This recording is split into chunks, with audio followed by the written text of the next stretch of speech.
Welcome to Corner of the Galaxy, the show that talks 100% LA Galaxy soccer.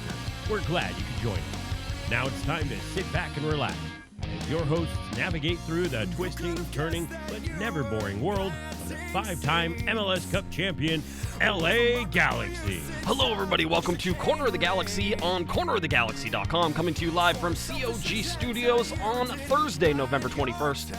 After the LA Galaxy made it through the expansion draft, they gave Lletget a new contract, so we're going to talk about both of those things. And then, of course, the big thing to come out today, the option declines and accepts. So that's actually a bigger news than it probably should have been. And we have a whole bunch to talk about with that. So we're going to get through that, any rumors that pop up, some other little things here and there as well. And to help me do it, he's back, the Portuguese hammer himself, Eric Vieira. What's up, buddy? How's it going? Off season. Off season. There is no off season. When did we get a break? Yeah, I was told there'd be an off season. There is no off season. It's always on. So I'm happy to be back. It's been too long. It has been too long. The studio still looks good. Yeah. Everything's is it in good okay? condition. Everything was where you left it. Were you? I was going to say I was able to find my way in. Were you worried? Everything was good. Yeah. Did your key card swipe key into card the? Still swipe. Okay, that's good. The cameras, the retinal scan, it all passed. Yeah, I'm glad we have all of that. All right, so already in the comments they're like, it's a rebuild, it's a retool. I didn't want to use the RE word. It's a rebuild. Oh. We're going to get there. We haven't even started. Let's get started. Kick off the show. It hurts too much. I will tell you that no matter what happened with Jorgen Skjelvik, and we're going to talk about that here towards the end of the show. Bury the lead. Oh, this is teasing the lead. Teasing the lead. In newspapers, you put the lead in the front. Yeah. On podcasts, you put it at the end. So little tease and tingle here. If you are, no matter how bad LA Galaxy fans feel about the whole Jorgen Skjelvik situation, and we'll go into the details with that, they probably don't feel as bad as Chicago Fire fans today. So, Chicago Fire FC fans. I'm sorry. Yes. It was first notification is Chicago Fire FC. The style guide says that's how they want to be. Yeah, recognized. get it right. Space Invaders. Can I have my first hot take of the show? Yeah, well, you've already shared it. Share it again. I actually like the Chicago Fire logo. It doesn't bother me at all. What don't you like about it? The point you made is that when it's embroidered on a kit or on a hat, it looks doesn't good. It doesn't look bad. It looks good. But when you look at the design on paper, it looks like fire. That does not look like fire. No, those are shapes. Those are triangles. Those are 6 triangles. That is not. And then the city burned down, and that's the crown and it's 6 triangles. It's 6 triangles. It's uninspiring. It's it will probably grow on me over time, and I do like the color scheme. I can dig it, and I agree that on merchandise it looks better than it does on paper or on Stop on a looking screen. at it on paper. They're not going to play it on. But you don't play the games on paper. Well, but it's uninspiring at first glance. But a lot of things you eventually come around on. So I can see the want to say, yeah, it's not so bad, but it's not great either. You can't say, wow, they hit it out of the park. I disagree. If you think they nailed it, they definitely did not. I'll say this. No, I don't think they nailed it. I mean, it doesn't bother me. I don't. But it's not my team. That's true. I don't care about it. That's true. Why should we care? I mean, but there are just some great jokes like, oh, it is fire or burn it down. There's very symbolic that it represents something being burnt to the ground. They were saying in the article that I read about the Chicago Fire, by the way, that one of the reasons they changed the logo is that some of the players or team people who would be wearing the old Chicago Fire logo, like people would actually go up and say, thank you for your service in the fire department do that. And I was like, oh, Galaxy fans get that with, do you sell Herbalife? Yeah, I was going to say the Herbalife supplements. Herbalife supplements? So you're with Team Herbalife. Huh? Yeah, that's great. Good. Can I get some stuff? That was kind of the charm of the old Fire logo. The whole fire station theme. So I get it. I understand a rebrand, to make it look more stylistic with the soccer style, but and less cartoony. But I don't know that they nailed it. Of course they didn't nail it. If you've seen anything, everybody's been very upset. My whole thing is that it's going to grow, and I'm going to be like, oh, it's fine. Eventually, we'll forget about it, and everyone will move on. I would just like to say, I like it, okay? I will be that one person who likes it, and that's fine. I don't care. It doesn't bother me. And it does need to be said, once again, Twitter is not real life. So I'm sure that's the biggest thing. Yeah, I'm sure there are plenty of people who are not on Twitter and not getting the hot takes, and they'll be just fine with it. Speaking of shirt sponsors and everything, everybody always asks about Herbalife but I always like all the suggestions that people give too. So you could have Tesla, you could have In-N-Out. That was always my favorite one, but I like In-N-Out, so that's a big one. Budweiser was suggested here in the. Can we get the Three Frogs out again? Can we get the Budweiser? I always thought like Alberto's. Alberto. You just go with like a fringe. a fringe hole in the wall, burrito place? So my college experience in Phoenix is that there's a Filiberto's, right? Oh, we've had this conversation. Yes, we have, right? But it's either Albert, Mr. Albert, Alberto's, Albertino's, Filiberto's, and then it's like, and I swear to God, they're all. It's like you get that they're like the same restaurant, and so you keep going, and it's like, oh, Filiberto's. It's a guy with a sombrero. It totally the Philly Bees. So whenever you say Alberto's, I just think Philly Bees, because I have to eat there at like 3:00 in the morning whenever I was in. California burrito. Is that what it's at? This episode brought to you by the California burrito from Alberto's. They want to sponsor. I was going to say that's a free live read right there. We will wear taco stuff. Just send tacos. You won't even have to pay us. Just send tacos and burritos. That's right? good enough for me. Okay, good. I'm glad we're open for that sponsorship. And we're off the rails. That's okay. Nobody was expecting us to be serious on the show. It's the off season. This is the kind of hot takes you get in the off season. Can I just say though, by the way, this could be my last show. Like that's just like last show for a little while. There might be a break. You're on watch. And it's not just because of Thanksgiving. Yeah, we got like 4 weeks here of is there going to be a baby? When is the baby coming? So I just want to warn everybody. If I disappear off social media, if you ask questions and you ain't getting responses, I might be a little busy. We are not having a show next week. It doesn't seem like unless there's any big, huge news. Maybe Monday, unlikely though, and then nothing Thursday because Thanksgiving, and why would I do that? And then the baby's coming. And then baby, possibly, so... So enjoy. I'm glad I'm here for the last show. Yeah. Here for show 700. Gonna burn it all down. Here for the farewell show. Gonna burn it all down. Again, the retinal scan worked, so I'll come back in. We'll record in So I was going to say in your wake, but that's not true. Wow, thanks. I'm not going to die. Like, I'm going to be around. It's all good. In a way, kind of. Yeah, I'm dying. That's good. Good to know. Sebastian Lletget. Good segue. Thank you. I'm a professional. This is what I do. Sebastian Lletget gets a new contract with the LA Galaxy. Not surprising. We knew he was out of contract. We knew it was something that they were going to be working on. And so now you are going to now see his contract. So I expected him to get a raise. I don't know if I expected him to get a raise of where we think it is, and we should just say, the LA Galaxy announced this. I can confirm, because I did check, and this is my confirmation, is that it is a multi-year contract. That means that it is more than 1 year. As we talk about contracts today, let's remember something that's very, very important, is that the league and Major League Soccer do not tell us even a little bit about how long a contract is, how much money it's worth, or anything else. So any information we get about that is either directly from the player, who will tell us, yes, I have a contract for next year, or my contract is this long, which is great. They don't have to tell us, and most of the time we don't have time to ask every single player what their contract is. Although it would be a good exercise that over the course of the first couple weeks we just ask, and how long is your contract, and how much is it worth? And some of the guys don't even know, so it doesn't necessarily mean that's accurate information, right? Can I speak to an agent? Can we get an agent in here? And even the agents sometimes don't want to tell you, and so it's this big guessing game. We don't know how long contracts are. We don't know how much they're for. The MLS Players Association puts out those numbers that are fairly accurate, so we're pretty close. That doesn't mean they're exactly accurate, but they're not far off. Sometimes they're not. Sometimes they are far off. Sometimes they're not close, and you're like, okay, poo-poo that one for me. Yeah, I know.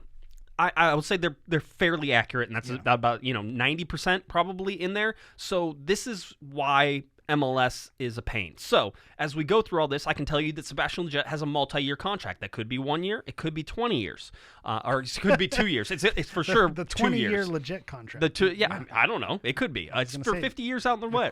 Equipment manager down the line. He could be. You don't know. It's one of those. So we know that. The other thing we don't know is how much it is, but we know what numbers it's between. And that's sort of important. The LA Galaxy announced, whenever they announced Sebastian Lletget got a new contract, remember, COG confirming multi-year contract, is that he is also a TAM player, a targeted allocation money player.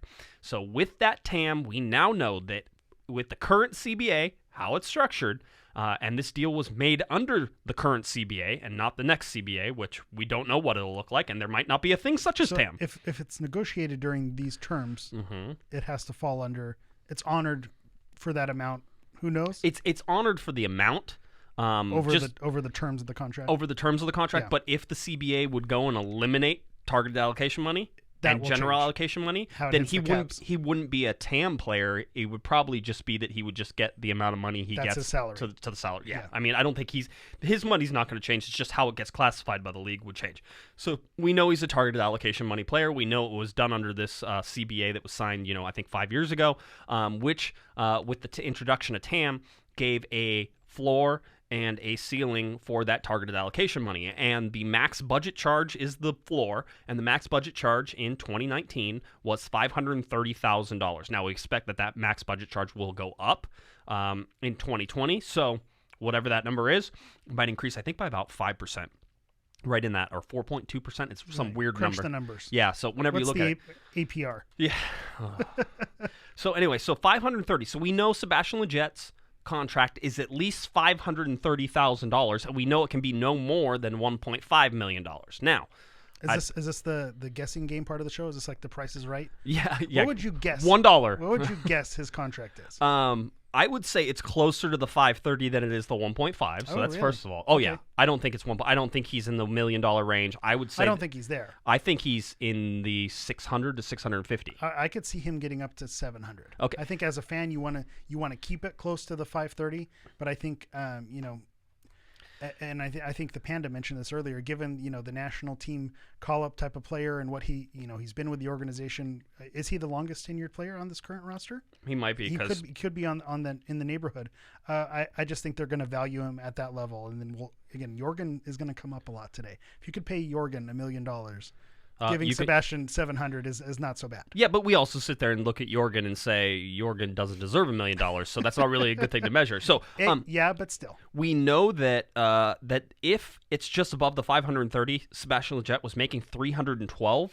So a double in salary. So it could, very well could double. So you could see 100% increase in his salary, or at the very minimum, it's a $220,000, which I think comes out to about 70%, a 70% increase in his salary and the targeted allocation money. Now, the question then becomes this. Is he worth it? Is he not worth it? And I think there's arguments for both. Yeah. I think you touched on it for, is he worth it?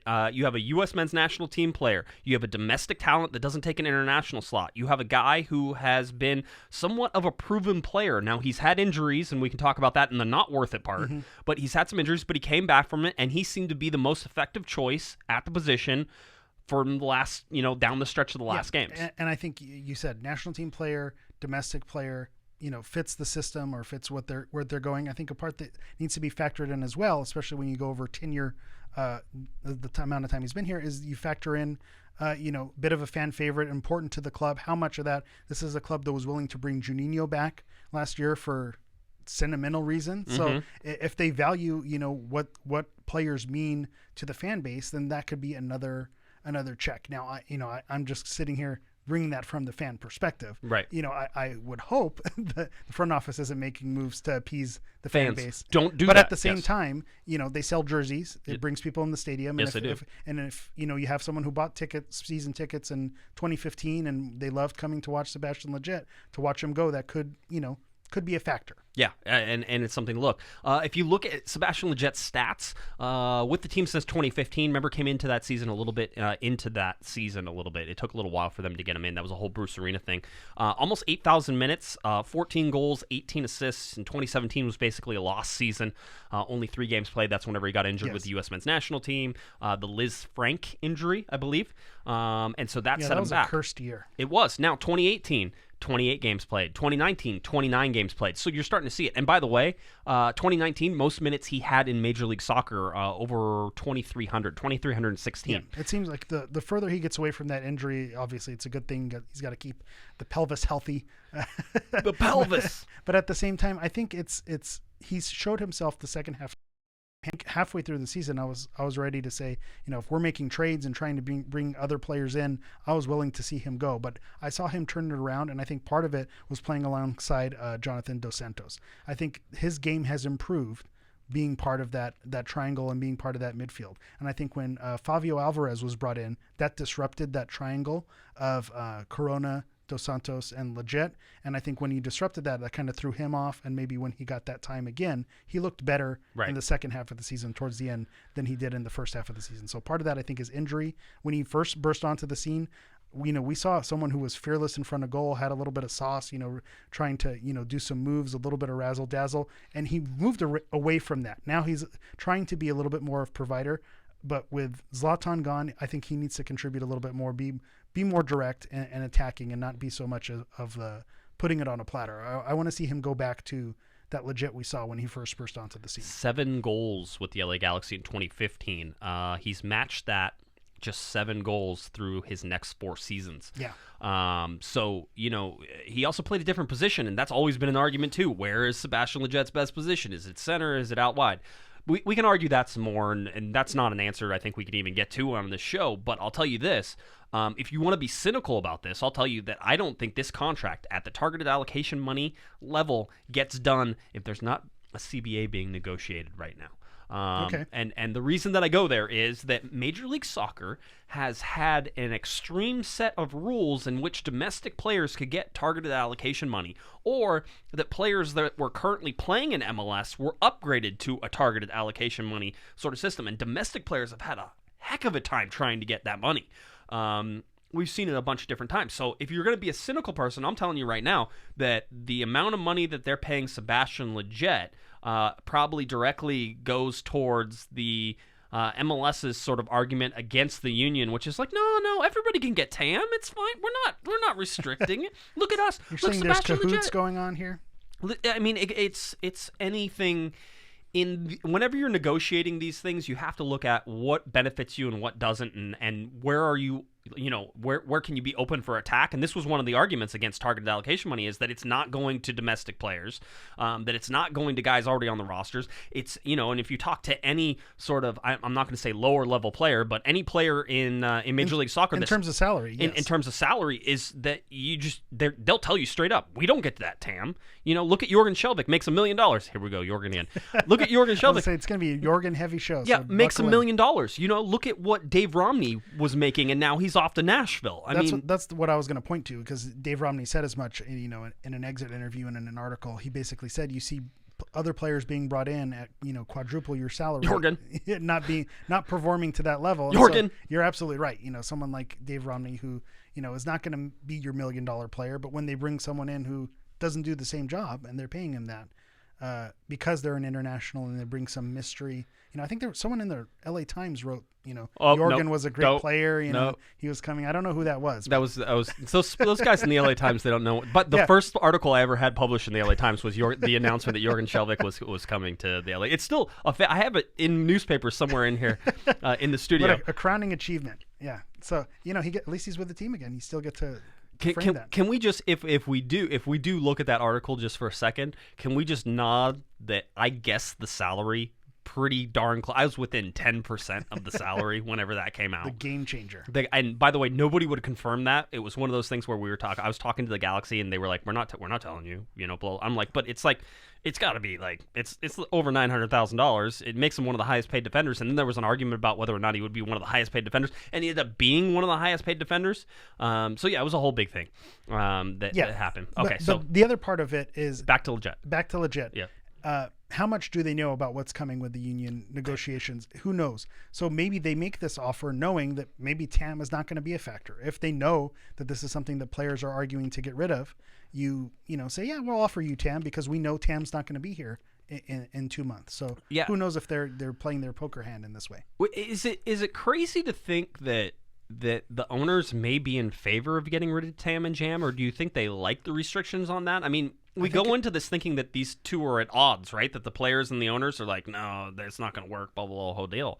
But I almost feel like the owners might feel like it's opening up better ways to sort of manage the league. If you're an owner of a team like the LA Galaxy, you want to get rid of TAM and GAM, because DTK even said when you're trying to work out the restrictions and speaking with players and trying to get them to come over and trying to explain the rules and the mechanisms of the league, he said as much that that's a difficult hurdle for him. So when you have a general manager like that, I would think you definitely want to get rid of it. But if you're one of those mid-level teams, a small market team, you like these restrictions because it kind of keeps everyone on an even playing field. Whereas as opposed to having, if you have a salary cap and as long as we get to spend money that fills up that salary cap, let's go ahead and spend. So I think it depends on who you're an owner, which owners you ask. They're going to have a difference of opinion. I mean, I'm all for having a floor and a ceiling for salary cap, where it's like minimum spending. Hey, Colorado, minimum spending. I was say some owners might not like the floor. Minimum spending. That would be great. Here's what I feel about Sebastian Lletget, and people can take this for what it's worth. I think that he got overpaid in this, and I don't even know how much the contract is. If we find out that it's way more than the $530K, I think he got severely overpaid for this. I don't have a problem with it. It's a fan favorite. The money is not necessarily. People say, "Oh, well, is this going to impact the Galaxy?" It's not going to hamstring the team. It's not, and it's not. It could, because it's not $1.5 million, Yes. and it's not even $1 million. Yes. I mean, I feel fairly confident that it's in that 600 to 700 range, and that's just my gut feeling on it. And if it's more than that, then it's even. We always try to evaluate these things, and I always say it always depends on what the money is, and that's what makes a signing or a trade or a transfer worth it. Because if you can get Sebastian Lletget for $20, that's a great deal, right? But he's not going to stay for $20. Yeah. Like, but that's one of the things. It's like, oh well, we got Sebastian Lletget for $20. It's like, oh my god, that's great. It's like, well, we got Sebastian Lletget for $2 million. Well, that's not okay. That's good player. The player didn't change, but the amount of money and the impact that money has on the rest of the team did change. That's the kicker. Well, that's the Zlatan argument. Of course it is. For $1.5 million, even if you didn't like him, you had to take him. You had to take. You literally you could not walk away from that. But somebody said it best. If you add the 1.5 to the 7.2, I think he averages like $4.5 million a year. Easy. Okay. Easiest decision of your life. It's super easy. So again, I like the targeted allocation money. I would like to see more guys making $650,000. I think that's an argument for opening up targeted allocation money to everybody and not making it so restrictive. And maybe MLS is realizing that they can't do that because people are going to get ticked, and the players are going to get ticked, and it's going to impact sort of that league. They did sort of the Boston Consulting Group. Did you read any of that on The Athletic? It dove pretty deep. There are a lot of points. I did skim through it and read through. I got the gist of where they were going with it, and I saw the highlights. Well, if you were to say that. But they followed it. They're following it, and part of it is that's what targeted allocation money did. They followed that exactly. So it's just interesting to see how the league is sort of trying to transform itself. I think that there could be a serious challenge to the single entity argument now. I mean, the teams are definitely competing against each other. We're moving in that direction, especially when you have teams at odds with who wants to spend what, and if it's single entity, then what's the incentive if you're the Colorado Rapids? It's all of these things are very, oh man, all of this stuff is going to get so juicy this offseason. Like, I'm just waiting for the CBA to sort of go. You ready for my final thoughts on Lletget? Wait, I thought I had the final thoughts. I was going to say, this is where I get to interject with my final thoughts, and then you do your final thoughts. Then I'll have my final, I get the last word. So, following on social media, I'm glad I don't have to unfollow Becky G and the Lletget family, because now they still get to follow. It's a fun follow. Those are good people. Well, and let's talk about. You had the scoop a long time ago. You told me. Am I allowed to say this? I never know what's safe to say, what's not to say. I mean, that's not really a scoop. It's not really a scoop. You heard something, heard some things. So Sebastian Lletget and his family, regularly attend games, and at the LAFC game, I may have run into a family member and hugged it out and said hello, and he said, Sebi stays. So I don't know. I can't confirm who said that, but he said that at the LAFC playoff game, the playoff El Tráfico. So I felt fairly confident that Sebastian Lletget was going to stay. It could have meant nothing. It could have meant he wanted to stay and they were going to work out terms, but I had the scoop. You had the scoop. But you again, were there. good people. Always willing to chat and talk about the team. Someone who's they're proud of him, and it's fun to see a family support one of their own like that. I labeled Sebastian Lletget a fan and a media favorite, and he is. Easy to talk to, always in a great mood, always smiling, always stops and says hi. So it's one of those things. It's like you're glad. I think if you're a Galaxy fan, if you're a media you're covering it, you're glad that he's back. So that way you can continue to cover him because he's a joy to cover and all that stuff. So Sebastian Lletget back with the LA Galaxy. He is one of the 15 players that are now on the roster officially. 15 players. Yeah, let's talk real quickly about the expansion draft first, though, because the expansion draft had a lot of interesting stuff that really didn't affect the LA Galaxy whatsoever. We talked about the protected list on Monday. We talked about how my protected list was just one player off. The LA Galaxy protected Justin Vom Steeg instead of Didi Traore. That was my difference. I had Traore to protect him. And that was really the only difference. No LA Galaxy players were picked. Remember, Nashville was sort of hinted at that they weren't going to pick anybody. And Miami was also hinting at that they weren't going to pick. Or Miami could have picked somebody. But the problem was that whenever you looked at the LA Galaxy's list, there was nobody to pick, and that wasn't a good thing. Usually you look at teams that, did get picked and sort of how some of these things came down, Eric, and you have to say that some of these other teams, you were like, yeah, there's definitely some value in some of these. There were some decent players picked up. You could see, the value in the players that were picked up. I think to say that the Galaxy made it out of the expansion draft is a bit of a fib, because you did lose Dave Romney to Nashville. So yes, he wasn't on the unprotected list and he didn't get drafted, but technically, he did leave the team because of the expansion team was coming in. I don't know that he would have gone to a different team or have been traded. So take that as a little bit of a negative, but at the same time, the Galaxy were the only team from this expansion draft to get money for a player, as opposed to having a player taken for free. So that's a little bit of a win. Well, if they do get selected, they get $50,000 in general allocation money. Did you know that? Yeah, but still. Okay, just checking. All right. But they got more than that. Yeah, so they inflated that bonus. They did. So it was good that that they made that deal and sort of had that gone. So again, no big surprises. If you're watching on the YouTube feed, you can see the names of the players who were picked. All that stuff is available on our tracker. Ben Sweat from New York City, Alvis Powell from Cincinnati, Lee Wynn from LAFC, Luis Argudo from Columbus, and Brian Meredith all went to Inter Miami CF.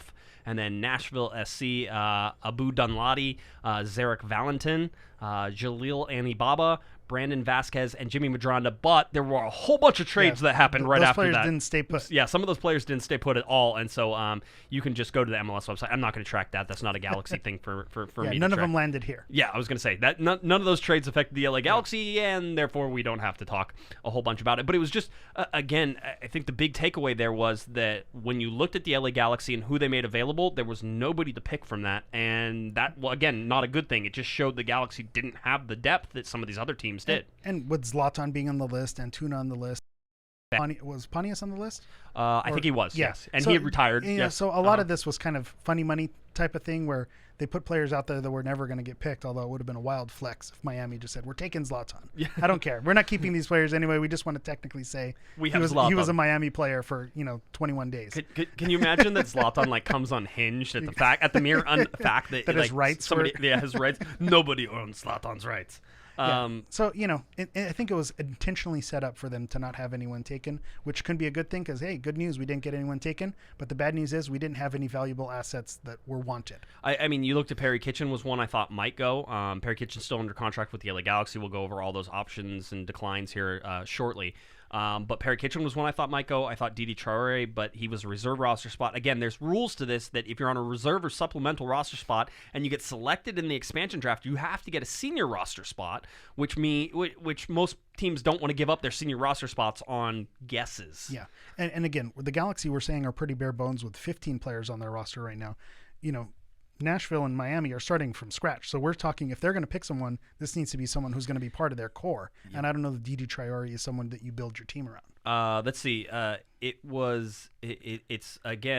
interesting to see the sort of the cash thing going there. But whenever the expansion teams are out there, Nashville and Miami themselves get a boatload of allocation money that nobody else gets. So they get, and we've seen that if done right, huge advantage.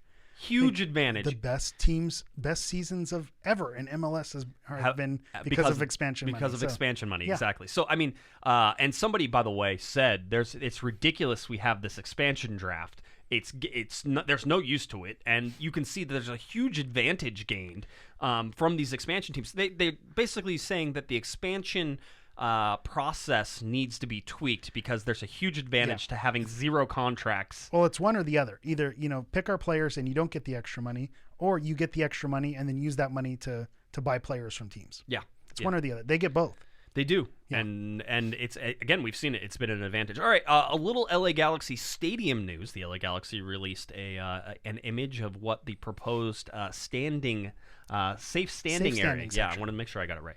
The safe standing area look like, and I think most people have sort of seen generally what it would look like whenever they were showing some of these things. So there's an L and an A and a quasar, and the quasar's in the center, and it spans the two center sections, and then the L is on the far left, and the A is on the other side, spelled out in seats. Yeah. So multicolored seats, gray, looks like dark blue and a lighter blue sort of create the field behind it. The L and the A are all in white, and the Quasar has that dark blue, the yellow, and the white sort of in the center. I was saying, for a podcast, you really did well there. I was trying quite the description. I'm trying to paint a picture with my words instead of just saying go check it out on the website. No. You did an excellent job describing it. Pretty standard when you talk about international teams and how their seats are set up, especially in the supporter section. So it's nice to see. I think it's going to look great. Hopefully, we never see that during a game because those seats will be filled. Yeah. So that's the idea. But at the same time, it looks great. I think when the stadium is empty and you take pictures, you have before the game starts and you're able to take stadium tours. I think it's going to be a cool feature of it. So well, it also sort of sets a tone for the rest of the seats as well in terms of that's sort of the color scheme, and we've seen the gray seats. Seems like they're moving in that direction. It seems like, so again, is that color scheme going to be transferred all the way across? Because if you look at Allianz Field where Minnesota United plays, they have sort of that speckled the whole seat. stadium's set up that way. Exactly, and I think you need the one thing that sort of feels like it's missing at Dignity Health Sports Park is like unifying all of these seats, and we haven't seen that. We've seen one section get remodeled and one section get remodeled, and you're waiting to sort of see it all come together. I think it's coming though. With the upgrades that they've made since the Chargers were paying rent, and now we're getting the LA Wildcats paying rent, the XFL. So maybe there'll be a little bit of that. Can we start an XFL podcast? I laugh just because they're not going to bring in what the NFL was able to bring in, but at the same time, I think the upgrades were coming. I think all the upgrades that have been done to Dignity Health Sports Park they've been good upgrades. I mean, they haven't done anything where they added it and you think, wow, why did they add that? So this safe standing section, if that's a hint of what the other seats, the green seats, right, how they're going to be replaced, it definitely fits in with a more uniform theme that makes this truly LA Galaxy's home stadium. I will say something that I want to go on record as being 100% for, and understanding the engineering challenges that it would pose, but they got to get an awning over the supporter section because those dudes bake. Those dudes and dudettes bake like crazy. And I also realize that the largest video board in Major League Soccer is currently right behind them, and so trying to do those two things are difficult. Yeah, and the appeal of the stadium, and again, I played FIFA last night at Dignity Health Sports Park. You did? It's a beautiful looking stadium, and part of that is in your underwear. In my underwear, yeah. Yes. Yeah, again, you follow me personally. Yes. You saw the picture. Yes. Again, not of me. Yeah. But again, it makes it worse if I explain it more. So I'm just going to drop it here. Don't worry, it was one of my children that was in their underwear. It's fine. All right, yeah, but still. Yes. But the appeal is that it's an open stadium and you see the palm trees. So I get what you're saying, to protect the supporters, but at the same time, part of why it looks great is because of the palm trees and the open air. So I don't picture an awning going over there. You should. It doesn't matter. Still should be one. I don't think that's a priority. Engineering challenge accepted. Figure out how that goes. So anyway, the safe standing sort of looking there. Did you have any information on the supporters? Yeah. Information. There is a supporters open house, so it's not this Saturday, but next Saturday, November 30th, from 1 to 4 p.m. You can go out to Dignity Health Sports Park near parking lot 13. You can learn more about supporters groups. They're going to have stadium tours of the safe standing sections. Angel City Brigade and Galaxians are going to be, the main group sitting there, but there's also a couple other supporters groups. There's Galaxy Outlaws, Ghosts Ultra Galaxy is there. There'll be tacos, there'll be beer. Seems like a fun event. I know when they've had these supporter events in the past, it's been a lot of fun having attended tailgates before games with both ACB and also with Lars. Going to these events is fun. So if you've ever had interest in joining a supporters group, I would encourage you to go to this. And even if you're not joining a supporters group, you're going to, spend time with fellow supporters of the team, which is a good thing. And when you look at the safe standing section, it's not one section, it's not two sections, it's 4 sections. So, I think the idea is to really fill that place up. So, if you have any interest at all in getting season tickets, if you don't already do so, I would recommend getting in that safe standing section and jumping up and down with ACB and their like. That would be fun. Good times. All right, so that's coming up. That will be a good one to go to. I keep trying to think if I can get hall passes for this stuff, and I'm like, nope. I have family visiting, after Thanksgiving. Nope. That's going to be a tough sell. Nope, not going to be able to do it. And you might have a new family member by that time. Yeah, I don't. The future podcaster, as Larry Morgan not on Twitter says, and that's tough. All right, now let's go to the big news of the day. See how good that was? 35 minutes in. Well done. Just teased it right to the end. The big news of the day: the LA Galaxy MLS option exercise deadline. So this is where you find out whether options on contracts were picked up or declined. I'm going to tell you a truth. This is a truth and a general assumption, and we're going to see how bad that assumption backfired on everybody today, including myself. I'll tell you right now, we got this one wrong. But the assumption and the truth is most contracts in Major League Soccer are for 2 years. It's 1 year plus an option, and that's always a club option. Usually there are no such thing as player options in Major League Soccer, so you don't have to worry about them, but that means the club has the option of picking up that contract. Now, some of these have gone to 2+1, which is 2 years plus an option, and now we're starting to see 3 years plus an option. And if you're to believe that there is such thing as 5-year contracts in Major League Soccer, which I had never heard of before in my entire life, but Jonathan Dos Santos seems to be on a 5-year contract with the LA Galaxy. So that's sort of how we are assuming these things go, and this is why you have option declines and option exercised, okay? So that's what the big announcement was today, and we'll tell you what those were, and then we'll tell you one name that wasn't on either one of those lists, and then everybody goes, wait a minute. What just happened? So you got to be on one of the lists, right? Yeah, you should be. It should be on one of the lists. You got to be on one or the other, and unfortunately, that's not how it goes. The option declines.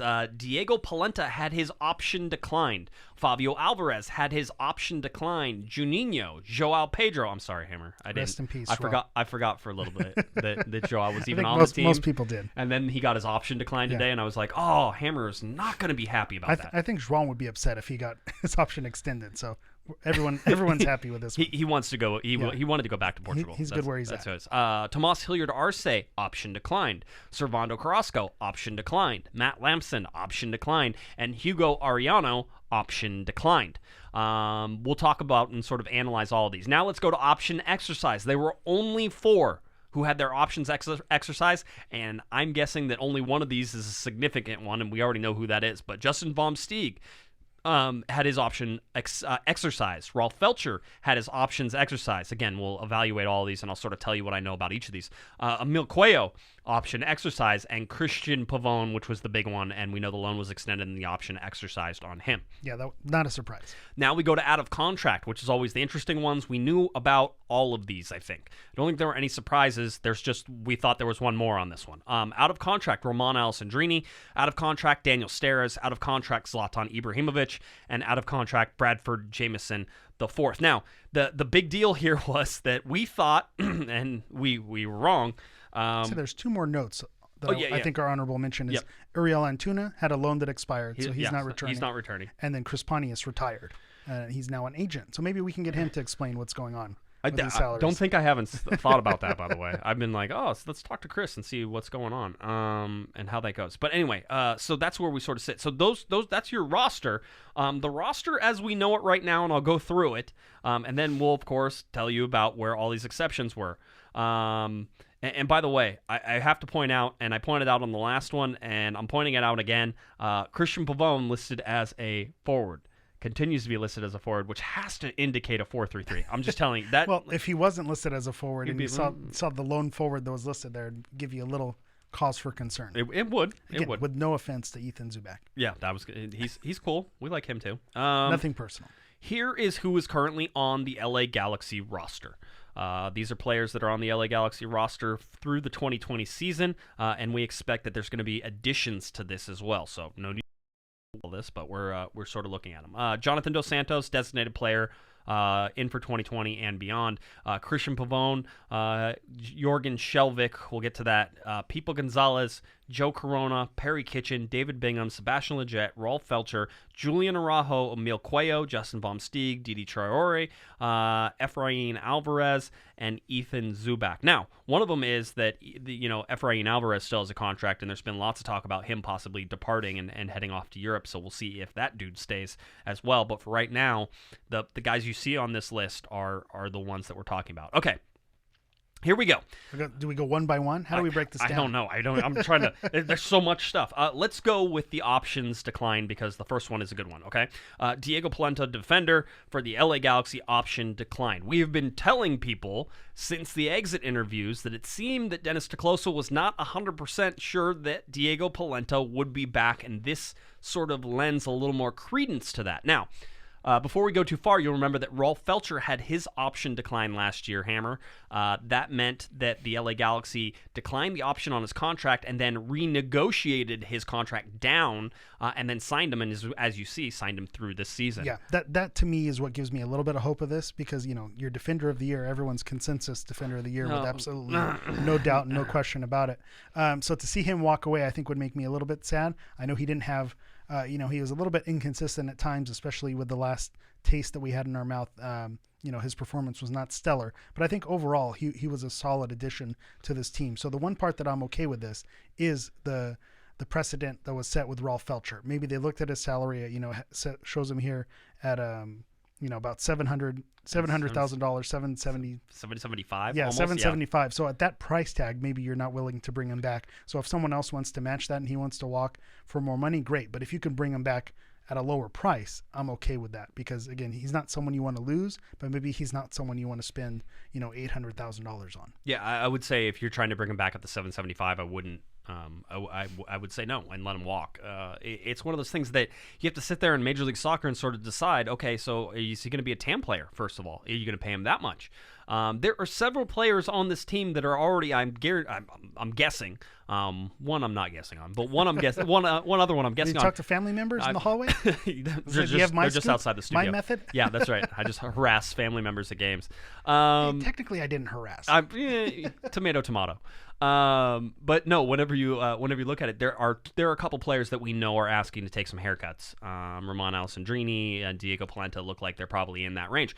I have less of a feeling for Diego Polenta coming back to the LA Galaxy. I would put it under 50% right now than I would with Ramon Alessandrini, which I think will eventually get done, but that's only at like 60%. So I'm sort of 40-60 on those two and whether or not they come back. This just seems like it's a little more difficult to get Polenta back, and so the option decline was not surprising to me at all. It's just a matter of whether or not the LA Galaxy think they're going to be able to bring him back. And who else is knocking at the door? There were some rumors last year that he was homesick to go back to Uruguay. So, maybe there's a team back from his home country that he's willing to go back.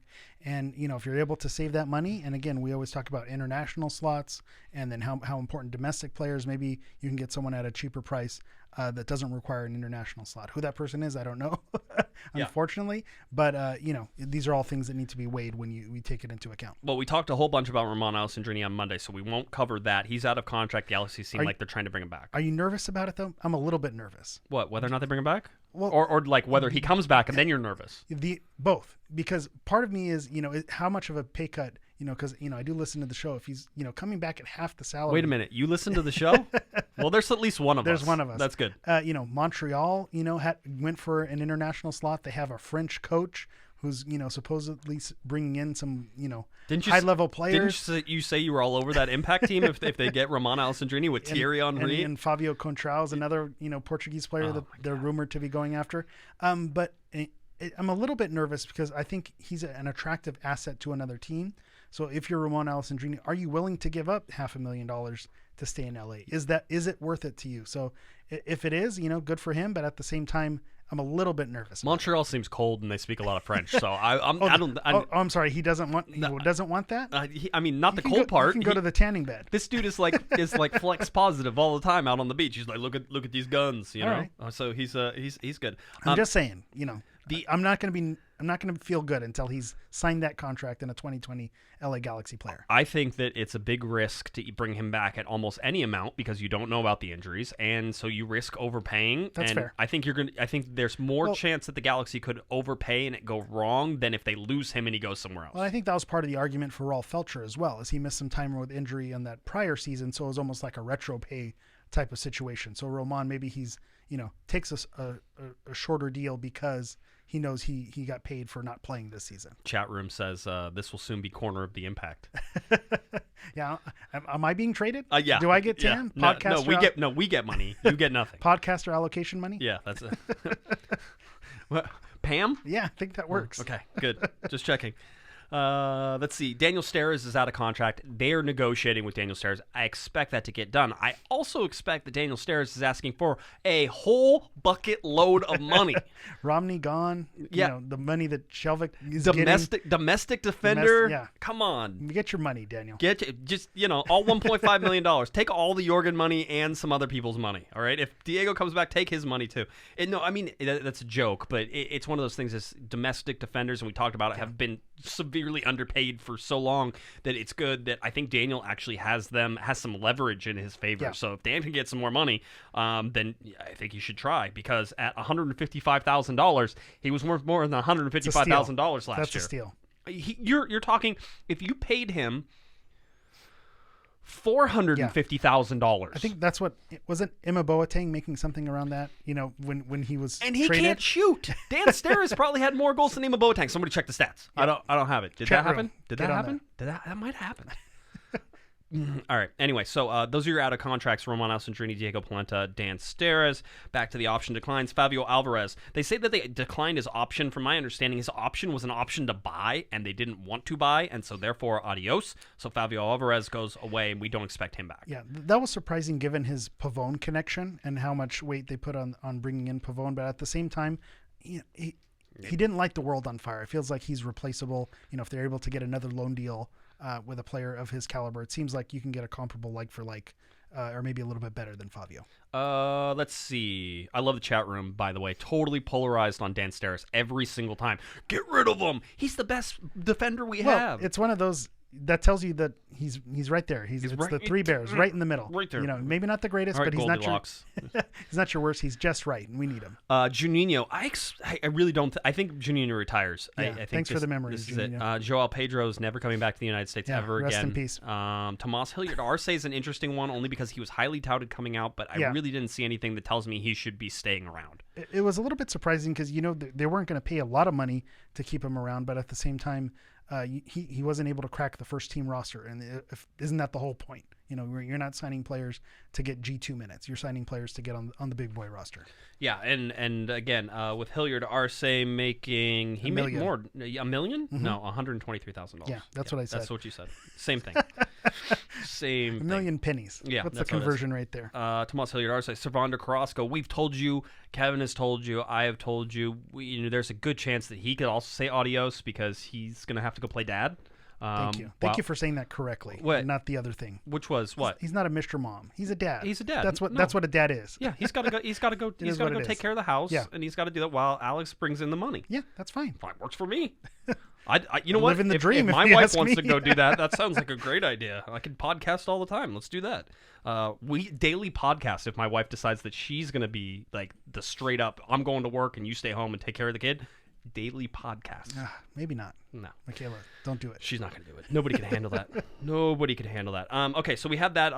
Let's see. Matt Lampson.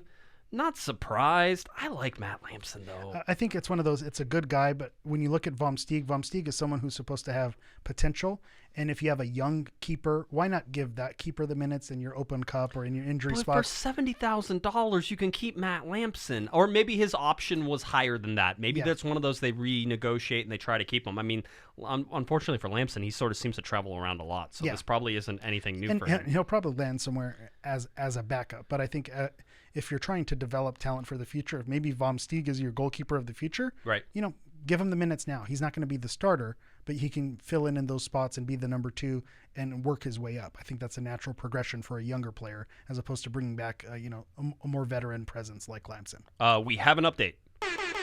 Oh wow! Yes. Am I here for breaking news? No. Well, I mean, anyway, I asked the chat room to check my goals. Steres versus Boateng. Steres had 3. Boateng had 1. Give him all the Boateng money. There we go. All right. I'm glad we could help everybody. Done out and with done. That. Thank you. It's our leading scorer. We knew that was going to happen. Adrian. Adrian's over there. Shout out to you, Adrian. Woo, woo. All right. I'll never do that again. I apologize.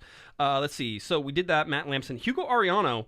I get it. Same situation as Hilliard Arce, if you ask me. Wasn't able to crack the big boy lineup, and that's what we're doing here. That's the whole point. But can we talk about that for a second? Sure. Homegrown player, so he doesn't count against salary cap. You have Zubak as a homegrown player, Bradford Jameson, who's out of contract. and I don't see coming back, is also a homegrown player. Again, doesn't count against the salary cap. At a certain point, these players have been with the club to where they've been evaluated and they've seen what they needed to see if they felt like there was a future. Which, and again, I can't believe I'm saying this. They saw something in Vumsteeg to extend the contract and keep him around. Tells you they saw the same thing, or conversely with Hilliard Arce and Ariano and Jameson. Jameson's another one. I saw a lot of flashes of him when he played, but it just seems with the health concerns, with the concussion and the injuries, it just seemed like, unfortunate for him that it just wasn't going to happen. Yeah. So, wish him the best. Hope he lands on his feet. But it just seems like they saw what they needed to see from these players, and they were willing to part with them, even if it is a homegrown contract. If it eventually wasn't going to lead anywhere, don't waste anyone's time. Let them go figure it out elsewhere. Chat room talking about the goalkeeper. What's that dude's name from Uruguay that has the Kevin Dawson, the most Uruguayan name you've ever heard. It just. And by the way, if you Google that, you off. You have to really be careful who you're getting, because you get a bunch of Kevin Dawsons. A lot of Kevin Dawsons. Yes. Dawson's Creek. Dawson. Yes, that's how it was. That's it. Yeah, that joke didn't even make sense. Well, I was going to start singing, it feels like home to me, but we'll let that. That just ages me. For the holiday show. That's an old reference now. That's like really there are people who listen to our shows like Dawson's Creek. Yeah, what? Googled. It's not on Disney Plus. So it's not on Disney you Plus. Won't be able to find it there. It's not there. Yeah, once the CW comes out with their over the top app, we'll figure it out. Okay, good. I would go back and watch all of the Dawson's Creek stuff there. Joshua Jackson. I was a Pacey guy. Yeah, Pacey. Yeah. Of course, obviously. Yeah, who liked Dawson? No, nobody. He was a whiner. All right, so we go on. Justin Vumsteeg, option exercise. We talked about Rolf Felcher. We already talked about Emil Cuello. Not surprised. I think that they see something in him, and he may be able to develop into something. But he's same thing. They liked him. You could tell that they liked what they saw, and they want to see more. Christian Pavone, we already talked about a whole bunch of things. He's pretty good. I think it's a good idea to bring him back. By the way, it's a good call. It's a good call. What? It could have gone either way. Hot take. Christian Pavone's pretty good.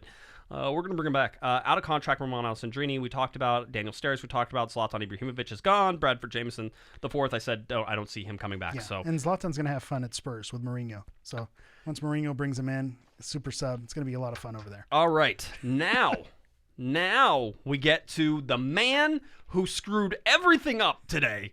All right. As it all comes out, the guy who remained on the LA Galaxy roster. Hit the horn. We need like the Jorgen. He needs his own sound effect. So Jorgen Skjelvik remains on the LA Galaxy roster. Here is what happened. As I told you at the beginning of the show, we do not get information on contract lengths. We do not get information on how much contracts really cost, except for the MLSPA.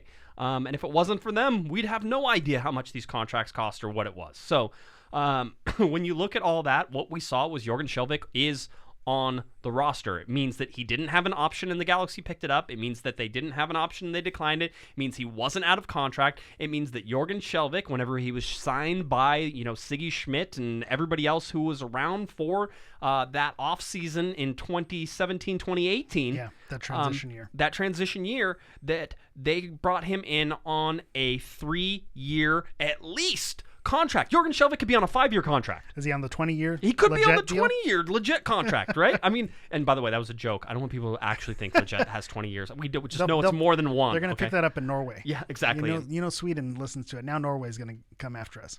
So Jorgen is on at least a 3-year contract. Talking with the LA Galaxy, they confirmed that, yes, he is still under contract. Again, we don't know how far that means. That doesn't mean it could be that he's under contract like Joao Pedro seemed to be under contract forever as well. These are things that that are going to impact the LA Galaxy. Now, everybody freaks out, right? I was going to say, people were not happy about this move, and I think part of that is because it is very uncommon to see a 3-year deal. And if you do see a 3-year deal, you do see it with someone like Jonathan Dos Santos, who is a DP and is going to be here for the long haul, so you commit to that length. For a defender, it just seems like an odd pairing to offer that many years.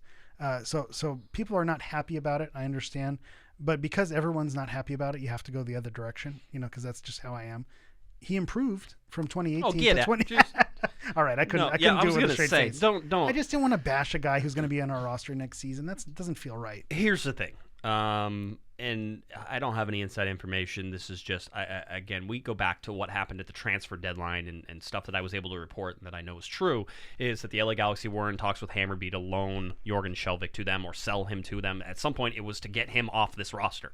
I wouldn't be surprised if that gets rekindled and Jorgen Skjelvik is not with the team in 2020. In fact, I would say right now, I feel 90% confident that Jorgen Skjelvik is not on the actual roster for the LA Galaxy in terms of 2020, and they loan him out, and that should move a significant portion of his salary off of the books. Would they be as disrespectful to him as they were to Joao and loan him down to G2? Yeah, why not?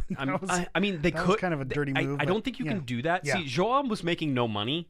Yeah. It was the transfer fee that had sort of skewed that, and so whenever you looked at it, I think Joao was only making like $125 or $225,000, so it wasn't a lot. But Jorgen is making $1 million. You can't take $1 million player and put him down on USL. It was like clear the sheets. Yeah, right? it was like everybody was saying, "Oh, we'll loan Gio down to G2." They won't allow it. I mean, it's a great idea. I said that with my tongue in cheek. Yeah.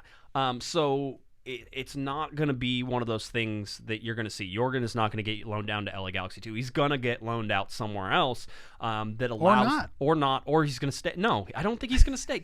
People are having a heart attack today. But that's what I'm saying. What are we going to do? Are we going to move him? What could happen? It's like he's on the 2020 roster. So I'm preparing myself for him to be on the 2020 roster.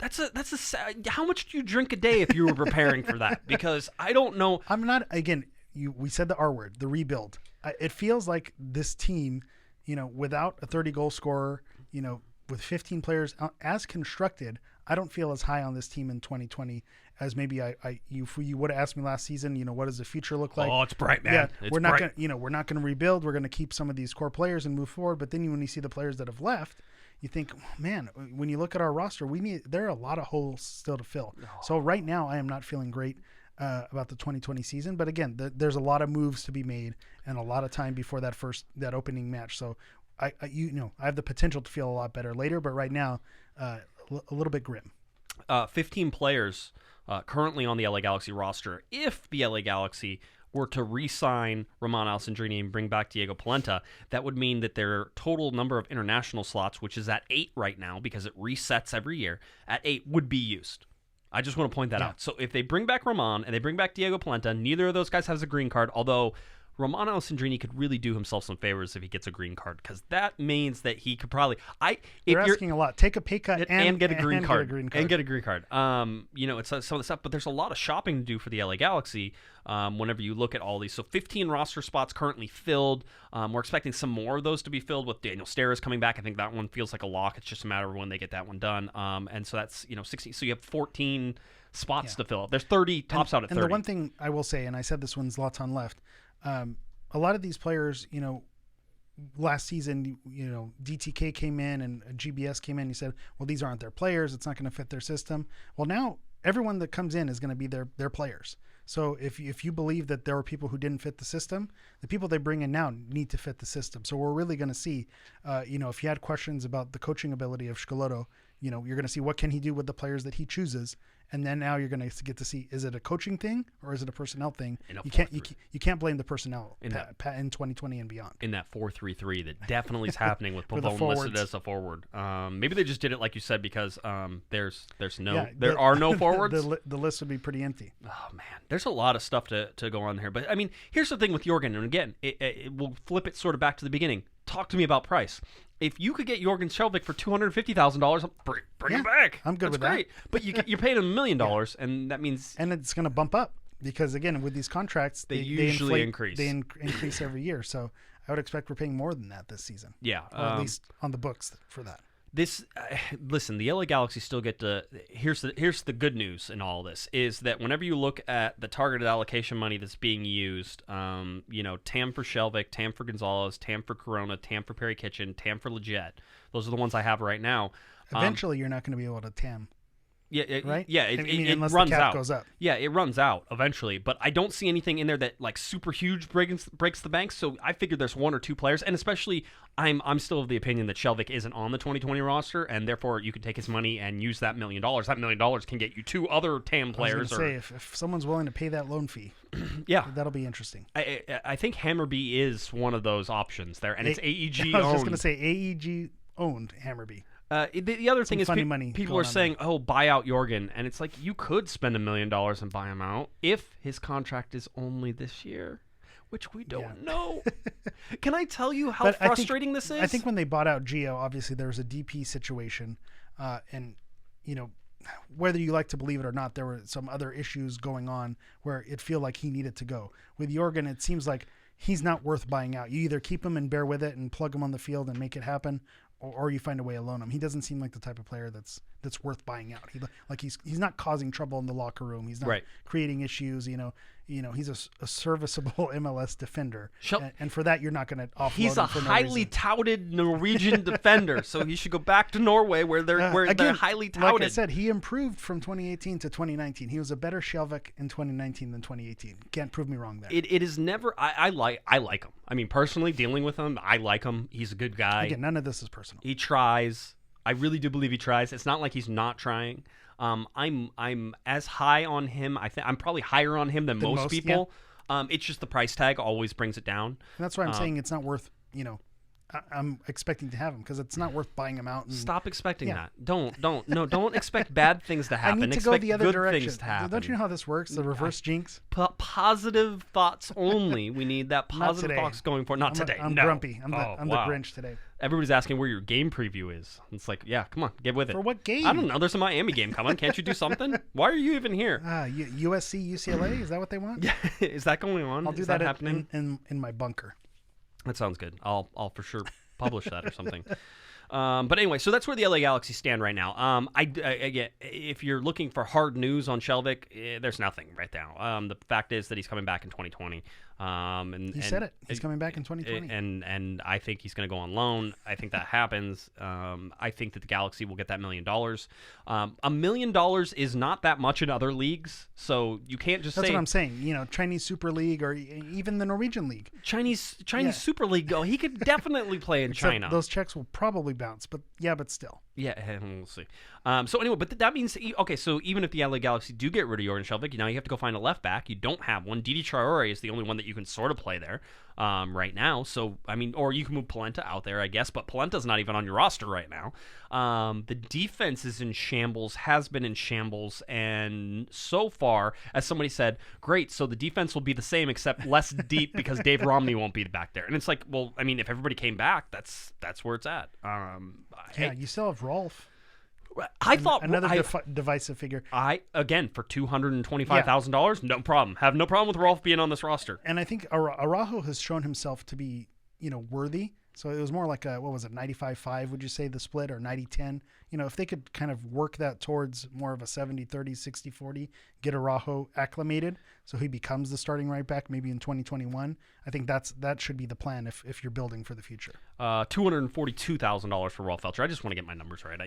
If you had Jorgen for $242, would you take it? Yep. I think you do. Yep. Will he agree to just tear up his $1 million contract and take $242 for the next 10 years? He's such a nice guy. For the next 10 years. Yeah, no thanks. No, I don't think that's happening either. So I just want to be on the phone call where like Dennis is trying to sell Jorgen to Hammarby, and he's like, listen, he's amazing. You're gonna love him. Great locker room guy. I was gonna say he had a goal this season. Just send him the clip of the goal. Yeah, I was like, by the way, if you go to Jorgen Skjelvik and you go to his numbers, because I did this, and you look on the MLS website. So if you go, by the way, the shortcut is MLSsoccer.com players / and then the player's first name - last name gets you to the player page. That's how I go quickly. Way too much. That was not quick. So if you go to Jorgen Skjelvik and his players page on MLSsoccer.com, it tells you his stats and it gives you the game logs. That way you can see it. But then there's related videos. And if you look at Jorgen, it has the goal on there, which is great. Yeah. And you're like, oh, that's awesome. And then all the other ones are like own goal. David Bingham to get clearance gets stalked by Jorgen. That shouldn't be up front. They should hide that. They should scrub the site. They should put it. They should sort of do that. But like it's all bad things whenever you go look at it. It's like, oh man, that's a defender, right? They don't have like tough. Watch Dave Romney's defensive action here. Again, that's my favorite thing in the world is when they sign a defender and the first clip in the highlight is a goal. Yep. It's like, this is not what we're going to get from whoever they signed. I remember Jorgen's clips. It was exciting. Good times. It was back in the good days of 2017. Good times. Is that it? Anything else? Any rumors out there? Is Cavani coming? Suarez coming? You had the Kevin Dawson one from Uruguay, and I can't see them spending an international slot or any sort of sum of money on trying to sign somebody like that. The fact that they exercised Vom Steeg and Bingham is not gone. It doesn't make sense. I don't think you should. It's one of those. I loved Jaime Pinedo. I thought he was great. I think he's way overrated by fans, but at the same time, he took an international slot. But Bruce was really good at having domestic talent on the roster, so the international slot didn't hurt. A former U.S. national team coach, you'll get a little bit of that pull when you do that. Yep. All right, and let's see. We'll go to the final thing. Hammer. All right, go ahead and give us your game preview. This Saturday, the LA Galaxy will not be playing because it is the off season. We will be looking. Okay, I was going to keep going. No, nobody needs to wanted to cut me off. No, I don't want to continue. I just wanted to make sure that you were on your toes and ready to go. I'm always ready. Schedule next week. Don't know if there'll be a show on Monday.